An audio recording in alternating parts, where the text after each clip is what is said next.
Hello भाई मैंने कौन सब भल तो नमस्कार मु हूँ सत्यव्रत।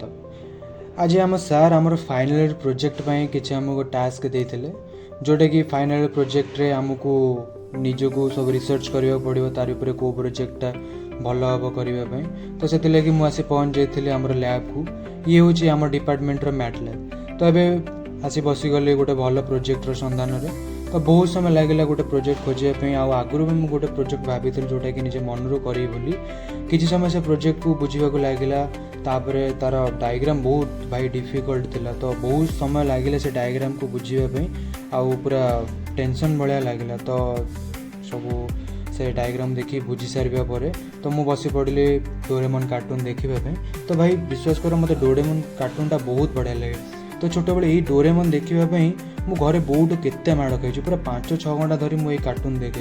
तो तापर पीसी को ऑफ कर चली आसली आमर फाइनाल इयर स्टूडेंट मैंने जो मैंने पास आउट स्टूडेंट मैंने जो प्रोजेक्ट सब करते देखापी। तो सेठू मु लैब रू चली आसी तो सब बढ़िया बढ़िया प्रोजेक्ट जहाँ सब करते से सब को देखिली। तो मुझे भी भावी गोटे बहुत भल प्रोजेक्ट करी तो ता विषय आपण मानक इनफॉरमेशन जितेबाला मोर प्रोजेक्ट समाप्त होते आपको देवी। तो बहुत बहुत धन्यवाद। तो पुणी थे देखा आ गोटे मिनी ब्लॉग रे टाटा।